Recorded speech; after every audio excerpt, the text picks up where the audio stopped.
চাপে চলা অবরোধের কারণে বিগত ৫ জানুয়ারির পর থেকে সিলেটের সব ট্রেনে শিডিউল বিপর্যয় ঘটেছে। সিলেট থেকে দেশের বিভিন্ন রুটে ২৪ ঘন্টা বা তার চেয়ে দেরিতে ছাড়ছে ট্রেন। ফলে দুর্ভোগ পোহাতে বাধ্য হচ্ছে অসহায় যাত্রীরা। আর চাপ সামলাতে হিমশিম খাচ্ছে রেলওয়ে কর্তৃপক্ষ। নির্ধারিত ট্রেন না আসায় অপেক্ষমান যাত্রীদের এই ভোগান্তি এখন নিত্যদিনের। সিলেট ঢাকা বা চট্টগ্রাম সিলেট রুটের সবকটি ট্রেনের শিডিউল বিপর্যয়ে ঘন্টার পর ঘন্টা দুর্ভোগ পোহাতে বাধ্য হচ্ছেন যাত্রীরা। ২০ দলীয় জোটের টানা অবরোধ হরতালে প্রায় বন্ধ সড়কপথের চলাচল।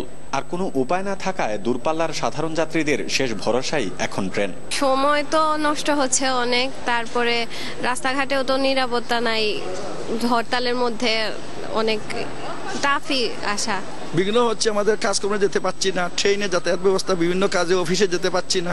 আমরা তো প্রয়োজনের তাগিদে বের হতে হয়, কিন্তু ওই যে আমরা যে নিরাপত্তা নাই, কখন কি ঘটবে কি হবে কিছুই বলা যায় না। অবশ্য টানা অবরোধ কর্মসূচিতে যাত্রীদের নিরাপত্তার কথা ভেবেই ট্রেন ধীরগতিতে চলছে বলে জানালেন কর্তৃপক্ষ। একই সাথে পরিস্থিতি স্বাভাবিক করতে যথাসাধ্য চেষ্টা চলছে বলে জানান তারা।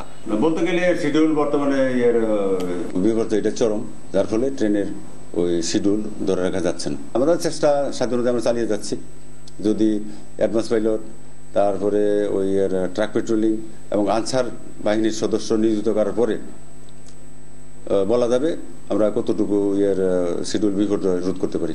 আর ট্রেন চলাচল নির্বিঘ্ন এবং যাত্রী সাধারণের নিরাপত্তায় বিশেষ ব্যবস্থা নেওয়ার দাবি করছেন রেল পুলিশ। আমরা রেল লাইনের নাশকতা প্রতিরোধের জন্য আমরা প্রতিটা ট্রেন এই সিলেট রেলওয়ে স্টেশনে ত্যাগ করার পূর্বে আমরা ওই অ্যাডভান্স পাইলট টিম পাঠাই। এখন নতুন করে আবার টোটাল 22টা পয়েন্টে আমরা আনসার বিডিবি সদস্য মোতায়েন করেছি। গুলজার আহমেদ, চ্যানেল 24, সিলেট।